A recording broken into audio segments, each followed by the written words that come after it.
Salut tout le monde, c'est moi de nouveau. Ça va pas durer bien longtemps l'attente, mais je suis de nouveau là. Je vais vous présenter donc le deuxième deck. Donc, excusez-moi si la cam elle bouge un peu, c'est moi qui suis sur mon lit, mais bon, la prochaine fois je le ferai sur mon sol ou sur une table, peu importe. Ce n'est pas grave, de toute façon ça va pas vous empêcher de voir. Donc mon deuxième deck, donc ce deck là je l'ai eu très récemment. Un peu comme l'idée de refaire une chaîne YouTube Yu-Gi-Oh! Comment dire J'ai repris Yu-Gi-Oh! On va dire entre guillemets, je rachète des decks de structure et je m'éclate bien avec ma copine. On joue beaucoup en ce moment à Yu-Gi-Oh! Et c'est très amusant, je trouve. C'est un peu la nostalgie aussi parce que quand j'étais petit, je regardais. Bon, bref, on va s'en foutre de la vie. Donc, je vais vous présenter aujourd'hui. Oui, vous voyez bien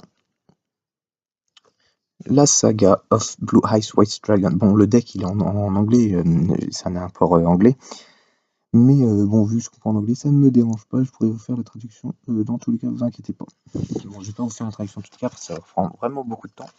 Mais vous allez comprendre le gros du deck et je pense que de toute façon vous savez tous jouer le Blue Dragon, vous connaissez un peu tous, donc voilà. Donc on va sortir. Alors ce que j'ai reçu donc comme d'hab, ça c'est un colis vraiment tout neuf, je l'ai déballé il y a vraiment pas longtemps. J'aurais bien aimé le faire en vidéo et maintenant que j'y pense. Donc voilà, un petit tapis tranquillement. Donc hop.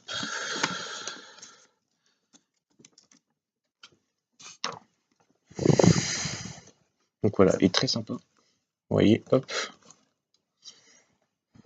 Voilà, il est très sympa.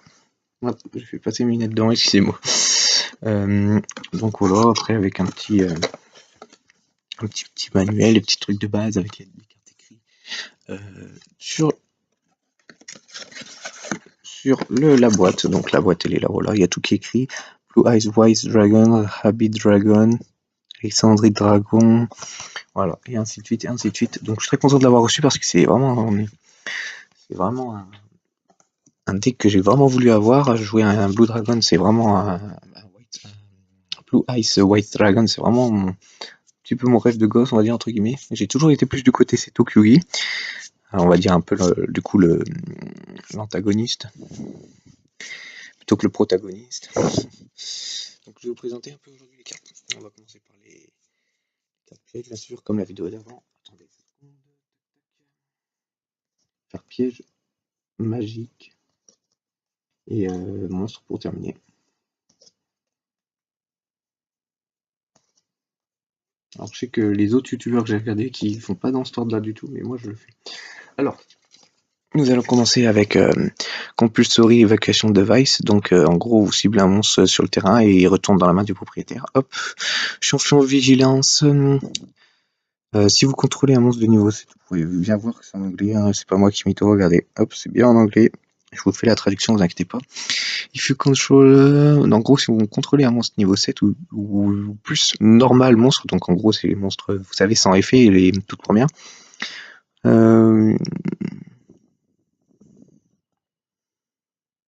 En gros, quand un monstre veut être invoqué, ou une carte de piège ou magique veut être activée, vous annulez l'effet, l'effet ou l'invocation, et si vous le faites, vous détruisez la carte. Donc la carte qu'il essaye d'invoquer ou qu'il essaye d'activer. Bon, appel de l'instructeur, il n'y a pas besoin de vous rappeler, vous ciblez un monstre dans votre cimetière, vous pouvez la invoquer spécialement.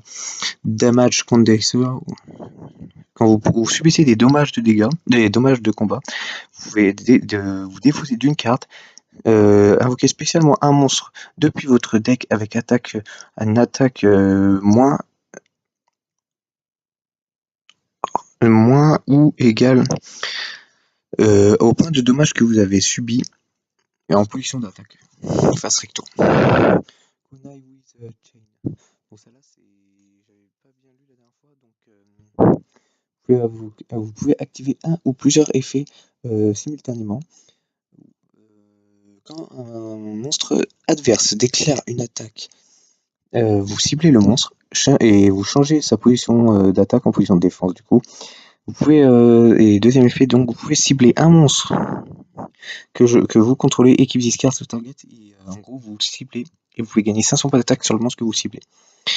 Ensuite, on va faire Fiend this Chain, Activate this card. Vous pouvez activer cette carte pour cibler un monstre à effet sur le terrain. Et, ses effets sont annulés et il ne peut plus attaquer. Quand il est détruit, vous pouvez détruire cette carte. Du coup, vous détruisez cette carte. Voilà, donc c'est très abusé. En gros, c'est une carte vraiment très puissante. Je vais essayer de mieux les cadrer, toujours les mettre en haut parce que je pense que je suis trop en bas. Une fois parti, vous pouvez bannir un monstre de type dragon depuis votre cimetière. Pour cibler un monstre que vous contrôlez, il gagne 700 d'attaque jusqu'à la end phase. Quand sa carte face recto sur le terrain est tout envoyé au cimetière, vous pouvez cibler un monstre de type dragon banni. Excusez-moi, je suis en train de relire un peu les effets en même temps parce que j'avais pas tout lu. Et vous pouvez invoquer spécialement la cible du coup. Et vous pouvez contrôler qu'un seul de Castle of Dragon Soul, donc Château des âmes de dragon, traduction en française. Donc voilà, c'est pour les cartes pièges. Nous avons ça, donc ça fait 1, 2, 3, 4, 5, 6, 7 cartes pièges. Ça va, moi je trouve que les cartes pièges, c'est ceux qu'on peut se permettre d'avoir le moins dans un deck Yu-Gi-Oh! Après, je sais pas, c'est mon avis, je suis pas un expert, mais je pense qu'on a plus de value avec des cartes magiques qu'avec des cartes pièges. Les cartes pièges, si vous en avez que quelques-unes, c'est bien, si elles sont très fortes, mais après, s'ils sont nuls, c'est sûr que vous allez avoir du mal à gagner. Donc hop, on va passer aux cartes magiques, je suis en train de tous un peu les poser, excusez-moi, hop, hop, hop, donc on en a déjà beaucoup plus. Par contre que le créateur du deck, il a pensé comme moi. Donc là, on en a 1, 2, 3, 4, 5, 6, 7, 8, 9, 10, 11, 12, 13, 14. Et ça fait pile le double des cartes pièges en magique. Alors, les contrôleurs d'ennemis. Vous pouvez donc vous activer un de ces effets. Donc, vous pouvez pas activer les deux comme la piège de tout à l'heure. Vous pouvez cibler un monstre face recto de votre opposant, que votre opposant donc contrôle, et vous pouvez changer la position d'attaque. Enfin, changer sa position de combat tout court. Ensuite, le deuxième fait, vous pouvez sacrifier un monstre. Et vous pouvez cibler donc un monstre que votre adversaire contrôle. Vous pouvez prendre le contrôle du coup de ce monstre jusqu'à la fin du tour. Voilà. Monster répand, donc j'explique plus, hein, vous pouvez invoquer depuis votre cimetière au sud de votre adversaire un monstre et l'invoquer spécialement sur votre terrain. Burst Team of Dragon, je vais même pas en faire la traduction parce que je la joue dans Yu-Gi-Oh! Legacy. En gros, si vous contrôlez un dragon blanc en yeux bleus, vous détruisez toutes les cartes contrôlées par tous les monstres contrôlés par votre adversaire, et ce tour-là, le dragon blanc yeux bleus ne peut pas attaquer. Donc moi, ce que je vous conseille de faire, c'est le poser, attaquer, et ensuite faire ça pendant la deuxième main phase. Alors, Silver's Cries, donc le cri d'argent, vous pouvez cibler un monstre, en gros, vous ciblez un monstre de type dragon normal, donc blanche, donc c'est les monstres blancs, vraiment pas les marrons à effet, quoi, les marrons sont à effet, de votre cimetière, et vous pouvez invoquer spécialement la cible. You can only activate one. Vous pouvez activer l'effet Silver's Cry qu'une fois par tour. One for one, envoyez un monstre de votre main au cimetière. Vous pouvez invoquer un monstre niveau 1 de votre main ou votre cimetière. Donc c'est très fort, hein, surtout vous allez voir pourquoi. Alors, l'os d'éléphant blanc. Envoyez un monstre non effet face recto que vous contrôlez au cimetière. Piochez 2 cartes, c'est encore très fort. A Wingbait of Giant Dragon.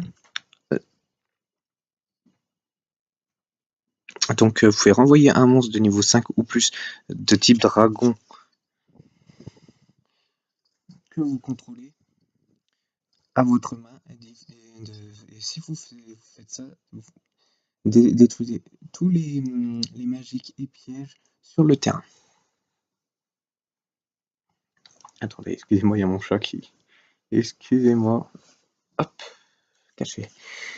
Excusez-moi, il y a mon chat qui veut s'inviter à la vidéo. C'est pour ça que tout à l'heure, j'étais en train d'appeler et essayer de se pousser.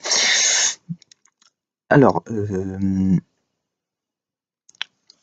non, non, elle dort. Défausser un monstre niveau 8, piocher 2 cartes, donc c'est très fort. Regardez. Ah là là là là là là. Allez, allez, viens là. Allez. Excusez-moi. Excusez-moi. Excusez-moi. On fait quand même. C'est pas grave. Alors, Card of Consonance, vous pouvez défausser un monstre de type tuner, donc c'est les synthoniseurs, avec 1000 d'attaque ou moins, et piocher 2 cartes. Donc vous pouvez voir qu'il y a vraiment beaucoup de pioches, quand même, je trouve. Donc c'est très fort pour vite invoquer les dragons. Donc ça, Draconic Tactique, c'est une carte trop abusée. Vous pouvez sacrifier 2 monstres de type dragon et invoquer spécialement un monstre de niveau 8 de type dragon depuis votre deck. Donc en gros, autant vous dire le dragon blanc du bleu. Stampede Destruction. Si vous contrôlez un monstre de type dragon, ciblez une carte magique ou piège sur le terrain, détruisez la cible, et si vous le faites, infligez 500 points de dommage avant le contrôleur. Donc effet de la révélation, pas besoin de vous en parler. Pendant 3 tours, vous flippez les monstres de votre adversaire en face recto, et pendant 3 tours, il ne peut pas vous attaquer, mais quand vous pouvez attaquer, c'est trop abusé. Donc Dragon Shrine, vous pouvez voir, elle est en brillante, c'est une des cartes les plus importantes du deck. Envoyez un monstre de type dragon depuis votre deck au cimetière. Si ce monstre dans votre cimetière est un dragon normal, donc si vous envoyez un dragon normal, vous pouvez envoyer un dragon, un autre dragon depuis votre deck au cimetière, et vous pouvez activer qu'une fois cet effet par tour. Je vais ouvrir la porte de mon chat, je reviens.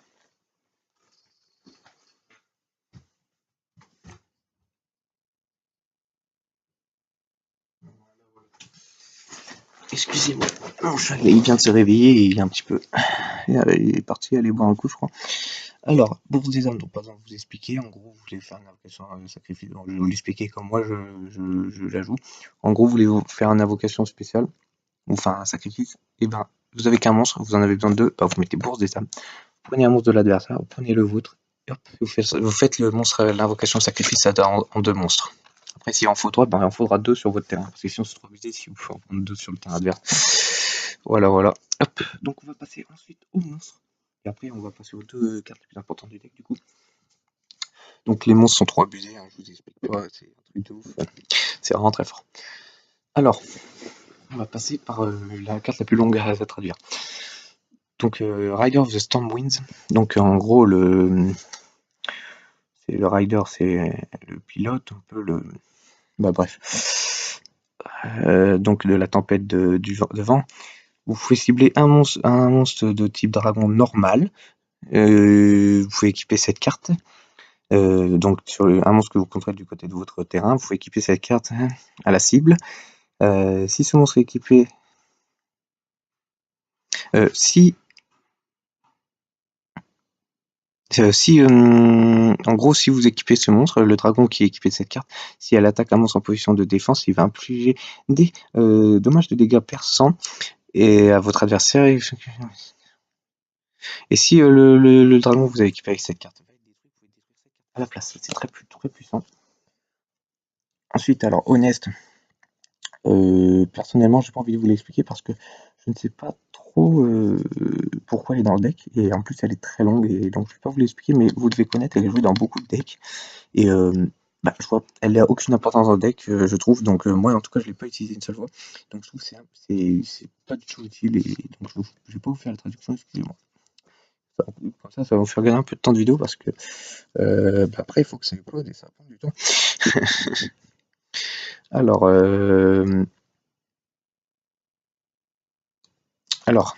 The White Stone of Legend. Quand cette carte est envoyée au cimetière, vous pouvez prendre un dragon blanc aux yeux bleus depuis votre deck et le mettre dans votre main. Donc c'est très fort. Kaiser Sia Off. Si cette carte peut être traitée comme deux sacrifices pour faire une invocation sacrifice d'un monstre de type lumière. Donc c'est très fort pour invoquer le dragon. Rabi Dragon, donc rien à dire, c'est pas un monstre à effet, c'est ça. Donc les monstres normaux, c'est les monstres blancs comme ça. Donc voilà, très fort. Or, la demoiselle aux yeux couleur bleu, très fort. Si cette carte est attaquée, vous pouvez annuler l'attaque et changer la position de combat du monstre attaquant. Et cette carte, si elle est ciblée par un effet de carte ou par des attaques de monstres, vous pouvez ramener un dragon blanc aux yeux bleus depuis votre deck à votre main. Calibanman, si vous l'invoquez, vous la défaussez, donc vous la sacrifiez, vous pouvez invoquer Dragon Blanc du bleu. Shining Angel, donc quand elle est détruite, vous pouvez invoquer spécialement monstre de type lumière, 1500 d'attaque ou moins depuis votre deck. Donc encore une carte, voilà, sans effet, l'histoire de dragon, mais 1900 d'attaque, c'est très bon. Donc cette carte-là, elle est très forte aussi.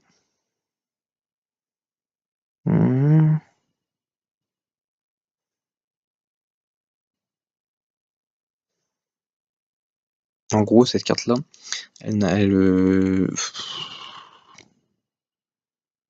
est traitée comme un monstre normal.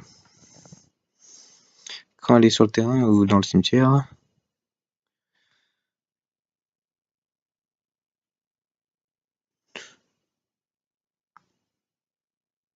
et si vous l'invoquez normalement, elle est traitée comme un monstre normal, quoi.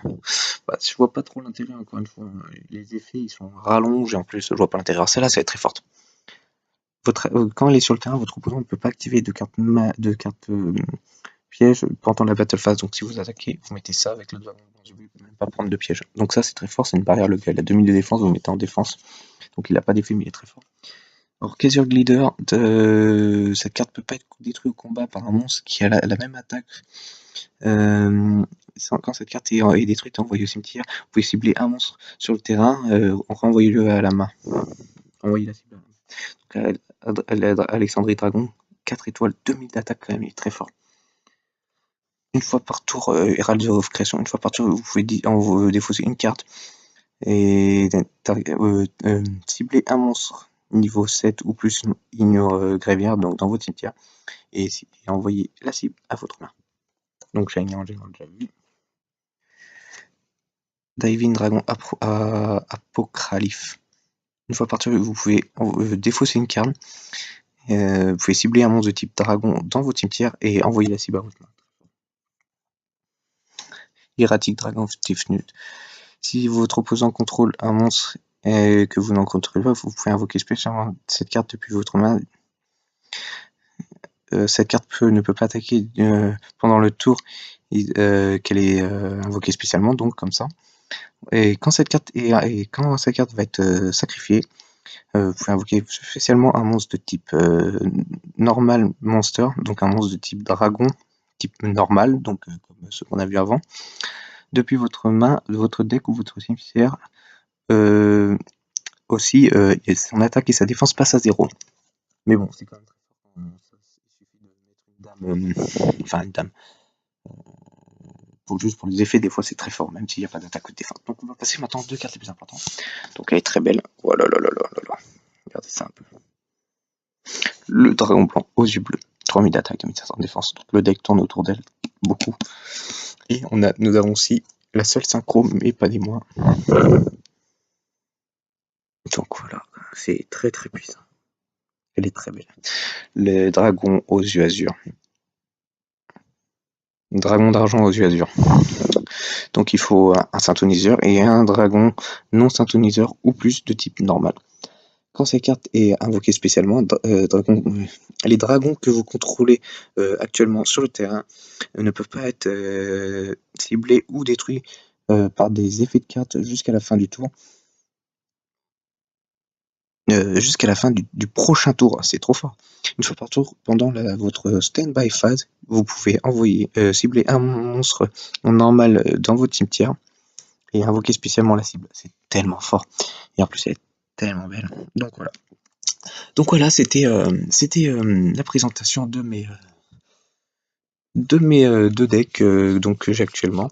Donc celui-là que je vais bientôt sleeve, je vais recevoir bientôt les sleeves et la boîte pour le protéger. Donc pour le moment je laisse dans le carton de reçu. Et j'espère que vous avez aimé la vidéo. Donc je vais remballer un peu le terrain. Hop hop hop hop hop hop hop. Mais c'est un peu comme un bois, mais bon, je peux pas faire tournant. Et donc je vais vous laisser là-dessus et on se retrouve pour une prochaine vidéo. Allez, bye bye tout le monde.